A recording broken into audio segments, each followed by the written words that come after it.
사람이 태어나는 순간 수요의 많고 적음과 상관없이 인생은 고난의 시작입니다. 부모는 아이가 엄마 뱃속에 잉태된 것을 안 순간부터 엄마와 아기가 모두 건강하게 태어날 날을 소망하며 아이의 탄생을 준비합니다. 사랑스러운 아기가 태어난 뒤에는 부모와 아이 모두 처음 만나는 그 세상에 적응하기 위해 사투에 가까운 힘든 시간을 보내게 됩니다. 그래서 배가 불뚝해서 생활조차 불편한 그 인부를 보며 어른들은 한결같이 그때가 제일 편한 때라고 말합니다. 아마 희선 집사님이 이 말을 가장 공감하고 있을 것 같아요. 태어난 아기를 돌보다 보면 어떤 날은 젖을 잘 물지 않아서, 또 어떤 날은 잠을 잘 못 자서, 너무 울어서, 또 너무 울지 않아서 부모들에겐 모든 것이 다 걱정거리가 됩니다. 아이가 자랄수록 부모들의 마음을 졸이게 하는 일들은 더 늘어만 갑니다. 아이가 잘 성장하고 난 뒤에 돌아보면 아무것도 아니었던 그 문제들이 아이만 바라보는 엄마에게는 그 과정 하나하나가 너무나도 힘들고 고된 문제로 다가옵니다. 건강하게만 자라기를 바랐던 부모의 마음은 아이가 커가며 다음 단계의 것을 더 잘 해내길 바라는 마음으로 기대하고 요구하게 됩니다. 학교에서 좋은 성적을 받길 원하고, 좋은 대학을 가길 원하고, 좋은 직장에 취업하길 원하며 좋은 사람을 만나 예쁜 가정을 꾸리길 원합니다. 한 가지 목표가 정해지면 그것만 이루게 되면 더 이상 소원이 없을 것만 같았던 그 일은 어느새 인생 가운데 작은 점이 되어 지나가 버립니다. 목표를 이루었다는 그 기쁨은 잠시뿐이고 인생은 또다시 새로운 적응과 또 다른 목표를 향해 나아가게 됩니다. 종착지인 줄 알고 최선을 다해 달려왔던 그곳에서 새로운 시작과 성장의 시간을 맞이하는 것을 우리는 인생 가운데 무수히 반복하며 살아가고 있습니다. 그러므로 결국 인생은 고난의 연속이라는 것입니다. 이런 인생을 두고 솔로몬은 헛되고 헛된 인생이라고 하였습니다. 지난 주일에 중고등부 아이들에게 전도서 설교를 하며 이 얘기를 해주었더니 아이들의 표정이 아주 오묘해졌습니다.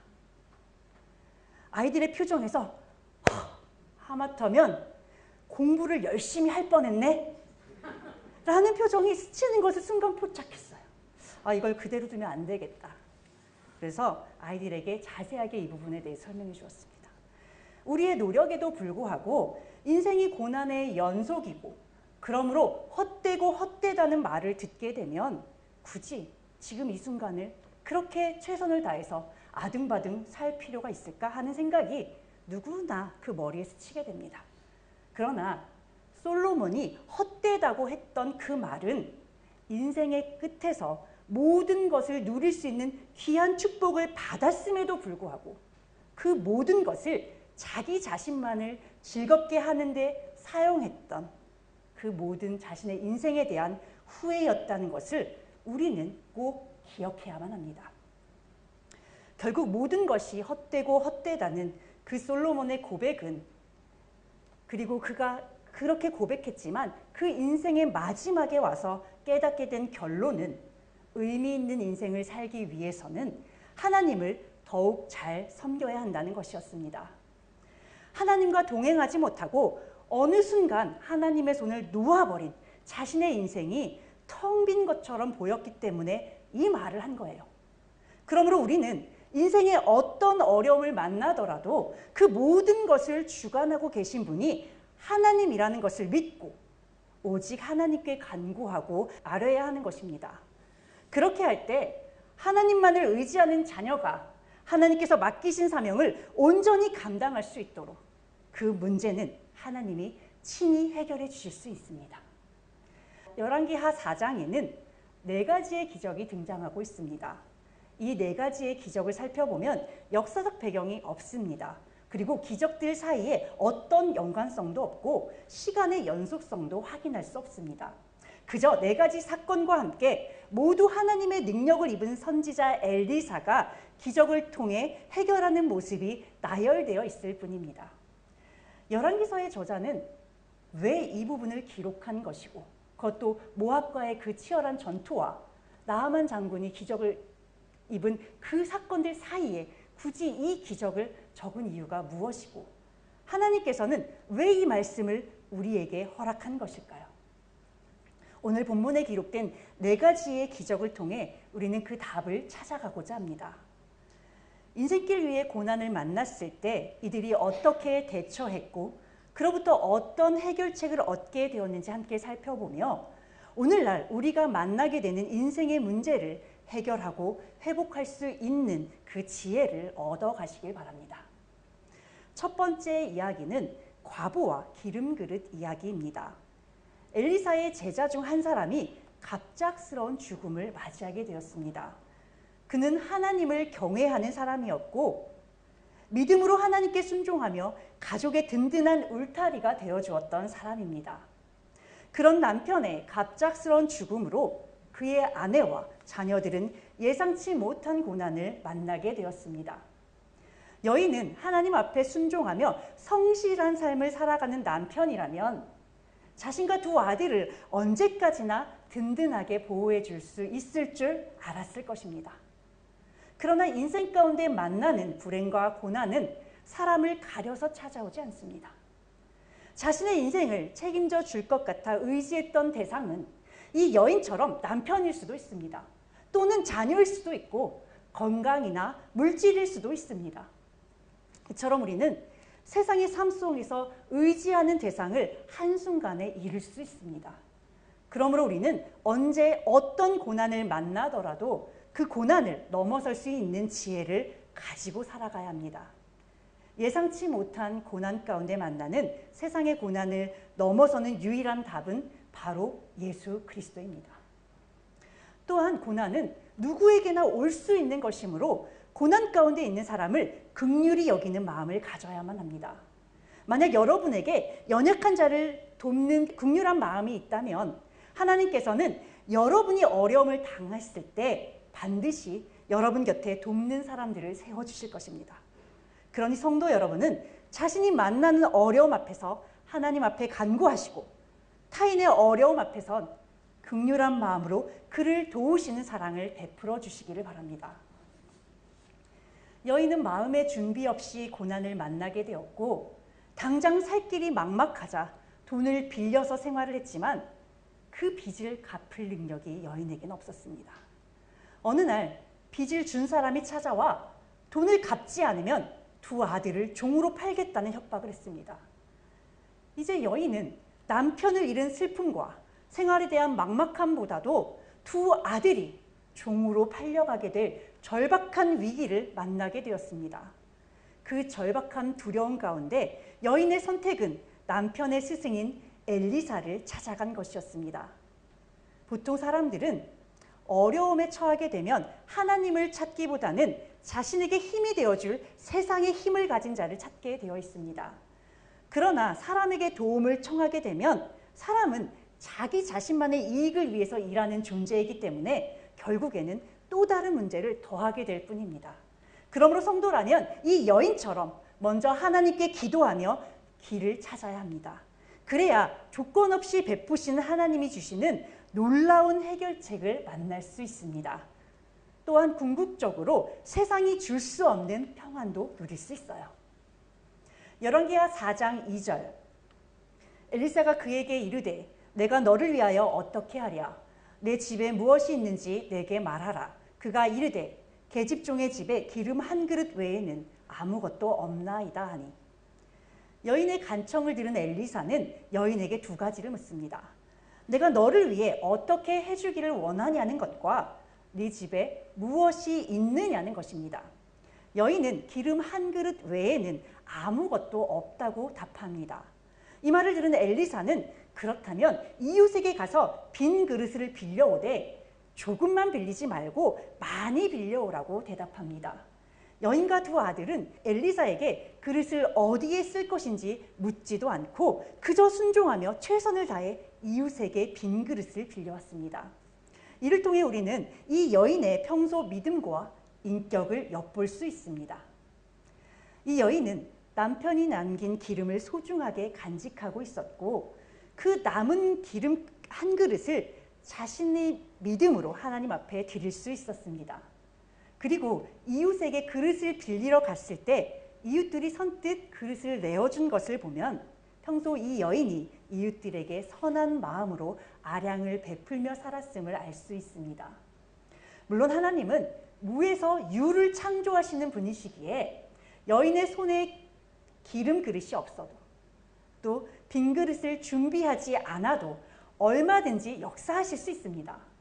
그러나 하나님은 강권적으로 혼자 역사하시는 것을 좋아하지 않으세요. 구원을 위해 우리의 믿음을 요구하시는 것처럼 우리의 문제에 응답하시기 위해 우리 손에 든 그 작은 믿음의 열매를 도구로 사용하길 원하십니다. 그래야 우둔한 우리가 하나님께서 친히 개입하고 역사하셨음을 알고 믿음으로 하나님께 더 가까이 나아갈 수 있기 때문에 그렇습니다.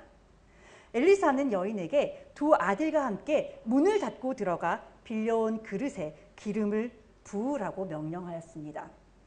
엘리사의 명령에 여인은 이번에도 아무 말 없이 순종하였고 그 결과 여인과 두 아들은 상상할 수 없는 기적을 경험하게 되었습니다. 여기에서도 우리는 하나님의 마음을 엿볼 수 있습니다. 기름을 부을 때 엘리사가 함께 들어가서 도울 수 있었습니다. 그러나 그렇게 하지 않은 이유는 이 가정을 믿음으로 바로 세우기 위한 하나님의 뜻이 숨겨져 있는 것입니다. 말씀대로 순종하는 믿음은 그 가정에 달려있기 때문에 그렇습니다. 문을 닫고 들어간 그 가족이 어떤 믿음의 크기를 가졌느냐에 따라서 하나님의 역사는 다양한 응답으로 나타날 것입니다. 하나님께서는 우리가 만나는 문제 역시도 우리의 믿음을 통해 역사해 주십니다. 그러므로 우리는 하나님께서 응답하실 수 있도록 성령의 열매를 가지고 있어야 합니다. 그리고 성령의 역사 가운데 믿음으로 성장하는 동안에는 세상을 향한 그 마음의 문을 완전히 닫고 세상과 섞이지 않아야 합니다. 성령께서 충만한 믿음을 주고 계시는데 혈기와 근심, 불평과 의심의 마음을 품게 되면 큰 은혜를 경험하고도 결국은 끝끝내 세상으로 돌아갈 수 있습니다. 그래서 성령의 역사가 임할 때는 내가 다른 사람의 영혼을 살릴 수 있을 만큼 스스로 성장할 때까지 잠시 세상과 통하는 문을 닫아주는 것이 지혜입니다. 여인과 두 아들이 빈 그릇에 기름을 붓는 대로 기름은 끊이지 않고 쏟아져 내렸습니다. 그리고 빌려온 그릇이 모두 가득 찰 때까지 기름은 계속해서 흘러내렸습니다.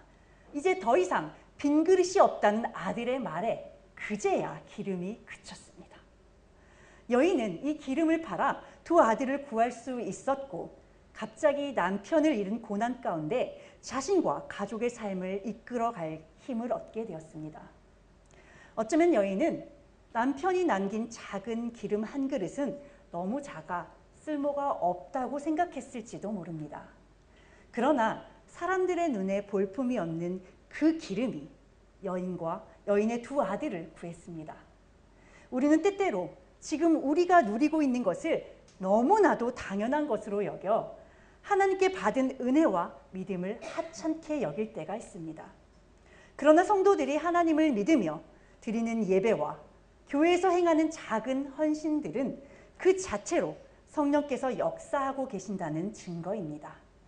우리 역시도 살아가면서 성령께서 늘 함께하고 계신다는 것을 잊지 않고 감사를 잃지 않기를 바랍니다.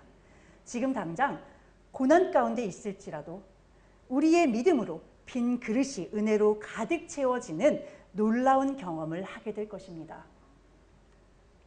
두 번째 이야기는 수넴 여인과 아들의 이야기입니다. 수넴은 북이스라엘에 위치한 성읍으로 나봇의 포도원 사건이 일어났던 이스라엘 평야 근처에 있습니다. 엘리사가 수넴 지역에 이르렀을 때 한 귀부인이 엘리사를 대접하였습니다. 엘리사가 활동했던 이 시대의 북이스라엘은 여전히 이세벨의 영향 아래 우상 숭배가 만연한 시대입니다. 우상 숭배 문화가 팽배한 땅에서 하나님의 선지자를 위해 그가 거할 거처와 음식을 준비한 것을 보면 이 여인이 부유했을 뿐만 아니라 신앙과 인격을 모두 갖추었다는 것을 알 수 있습니다. 이토록 완벽하게 모든 것을 다 갖춘 것처럼 보이는 이 여인에게도 딱 한 가지 없는 것이 있었습니다. 그녀에게는 아들이 없었고 부부는 나이가 들어 아이를 가질 소망조차 없었습니다. 엘리사는 자신을 대접해준 여인을 축복하며 이듬해에 아들을 얻게 될 것이라고 말하였습니다. 이때 그녀는 자신을 속이지 말라고 대답했지만 정말로 엘리사의 말대로 그 다음 해에 아들을 품에 안게 되었습니다. 생물학적으로 나이가 많아 아이를 낳을 수 없는 상황에서 아들을 낳은 이 여인의 이야기는 아브라함과 사라의 이야기를 떠오르게 합니다. 그런데 하나님의 축복 가운데 기적으로 낳은 아이였지만 몇 년 후 그 아이가 죽는 사건이 일어납니다. 여인은 아들의 죽음 앞에 극심한 슬픔을 느꼈지만 아들의 죽음을 남편에게는 알리지 않은 채 침착하게 남편에게 자신이 하나님의 사람에게 나아갈 채비를 도와달라고 말했습니다. 그리고 곧장 엘리사가 있는 갈멜산으로 나아갔습니다. 수넴에서 갈멜산까지의 거리는 약 40km 정도라고 합니다.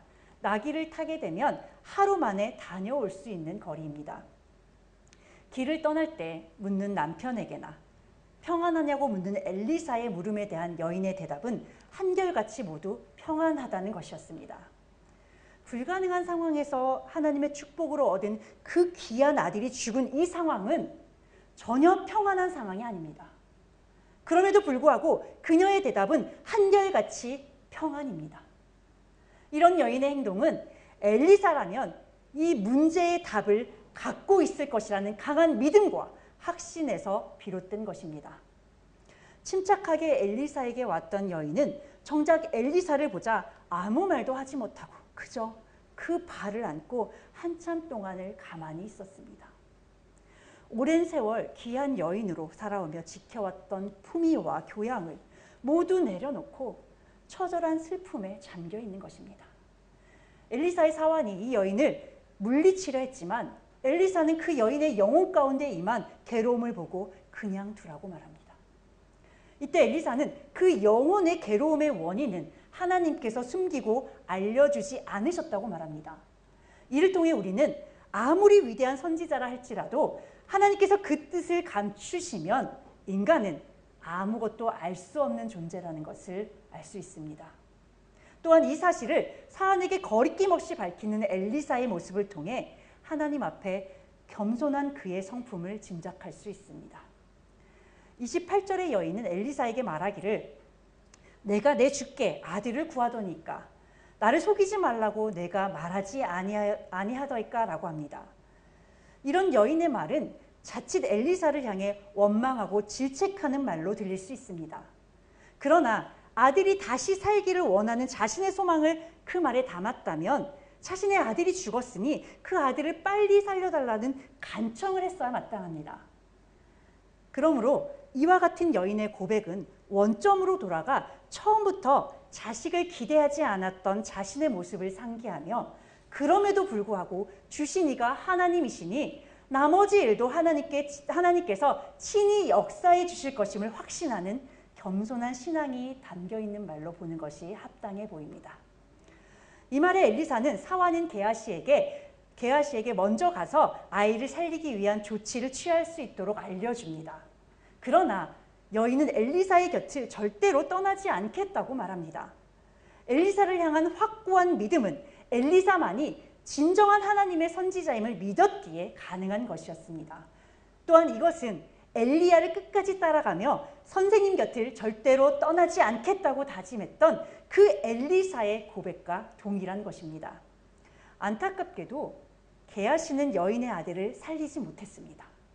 31절에 스승을 맞이하며 선생님이 시키는 대로 모두 했지만 아이가 깨지 않았습니다 라고 하는 게하시의 말을 보면 제자를 세워주고 싶었던 스승의 마음의 반환은 형식에 그치는 신앙을 대변하고 있습니다.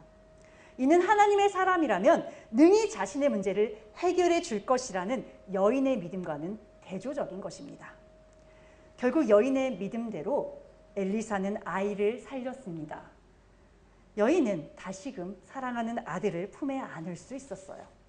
처음 아들을 품에 안았을 때 소망할 수 없는 가운데 아들을 안았던 여인의 그 기쁨은 말로 이루할 수 없었을 것입니다.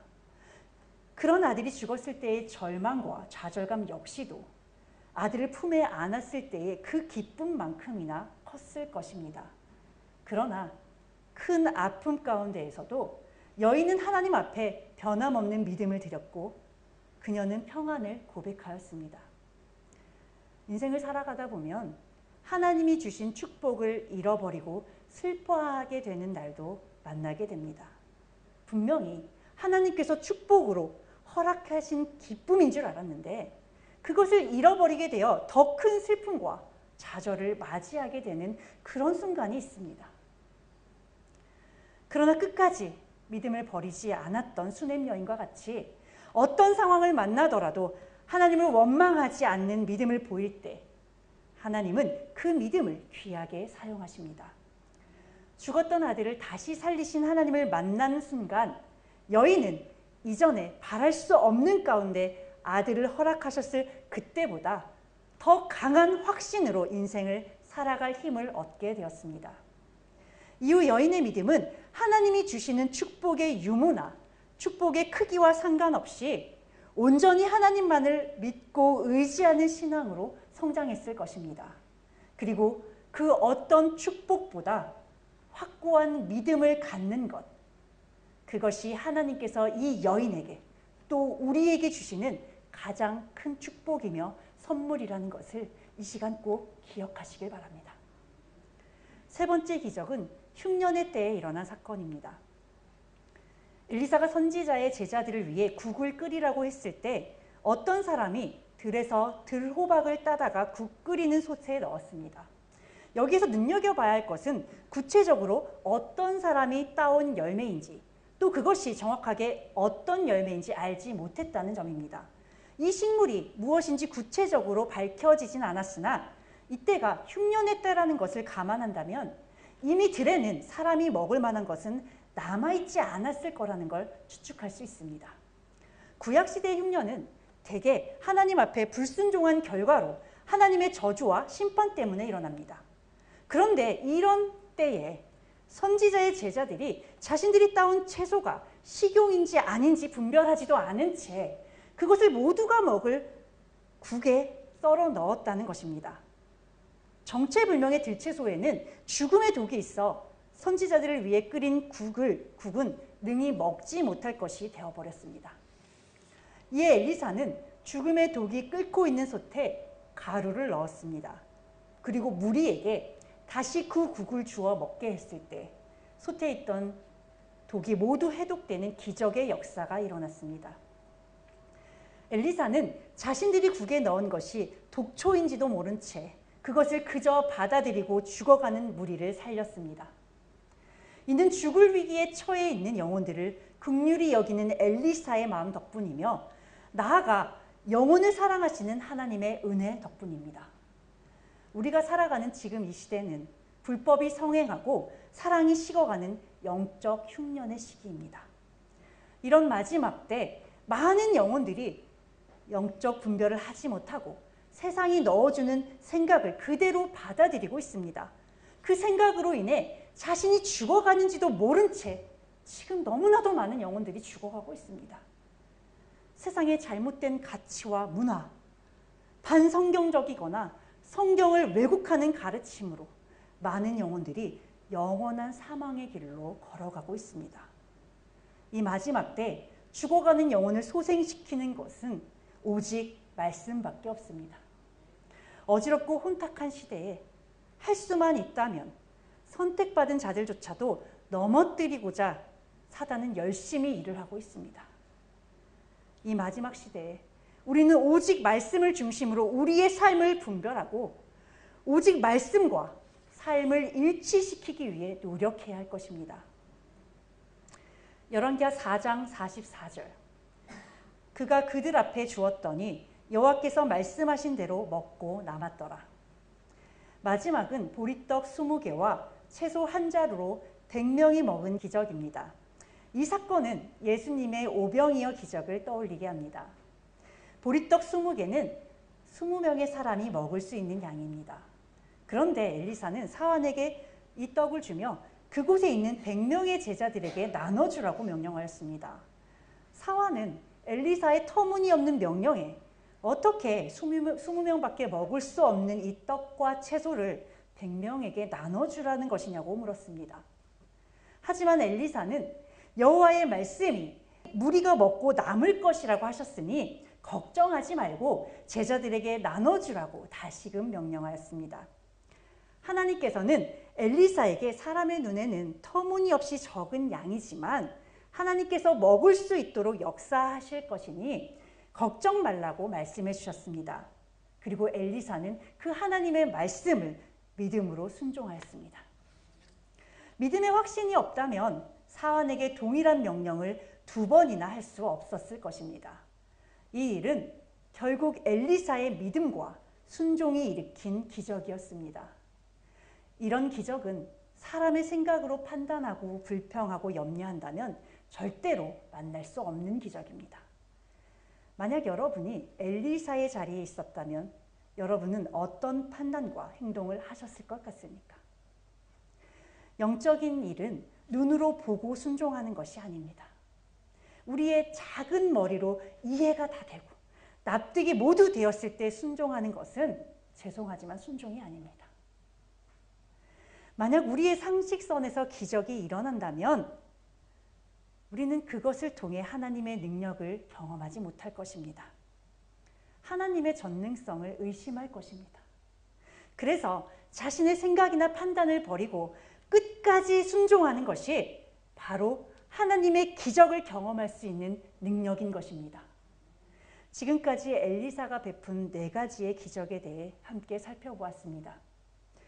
여러분의 인생 가운데 만나는 고난의 문제들을 어떤 시선으로 바라보고 계신지 한번 생각해 보시길 바랍니다. 선지자의 아내처럼 우리는 세상을 살아가는데 꼭 필요한 것을 잃어버릴 때가 있습니다.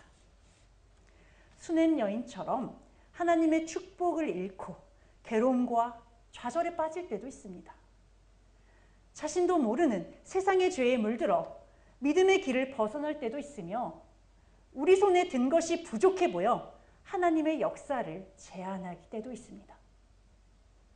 그러나 우리가 세상에서 한계를 느끼며 가장 연약하고 낮아진 그 자리가 하나님의 입장에서는 가장 크게 역사하실 수 있는 은혜의 자리입니다.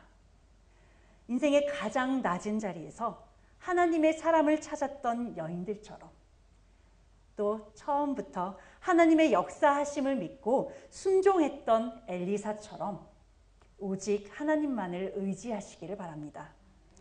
우리의 인생 가운데 만나는 시험과 연단을 먼저 보지 마시고 그 시험과 연단 가운데 더 단단한 믿음으로 성장하길 원하시는 하나님을 먼저 보시길 바랍니다. 그렇게 할 때 우리는 기적을 경험했던 여인들과 같이 하나님의 축복과 기적을 눈으로 보고 누리며 살아갈 수 있을 것입니다. 언제나 충만한 믿음으로 오직 하나님만을 의지하는 성도가 되시기를 예수 그리스도의 이름으로 축원합니다.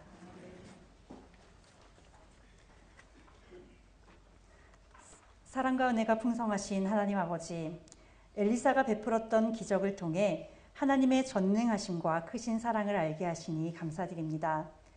바랄 수 없는 가운데 하나님 앞에 믿음을 드렸을 때 하나님께서 어떻게 역사하시는지 보았습니다. 하나님의 능력이 임하는 자리에서 묵묵히 순종함으로 믿음을 보였던 선지자의 아내와 2 아들처럼 저희도 하나님의 축복이 내려지는 그 자리에서 의심하거나 불평하지 않고 오직 믿음으로 순종하길 원합니다. 마지막 때 무분별하게 쏟아지는 세상의 악한 생각들로부터 저희들을 지켜 보호하여 주시고 오직 말씀으로 무장하여 수많은 영혼을 살리는데 귀하게 쓰임받는 저희들이 되기를 간구합니다. 늘 부족함 없이 채워주시며 영원한 생명의 길로 인도하시기 위해 예수 그리스도를 보내주신 그 사랑에 감사드리며 예수 그리스도의 이름으로 기도드립니다. 아멘.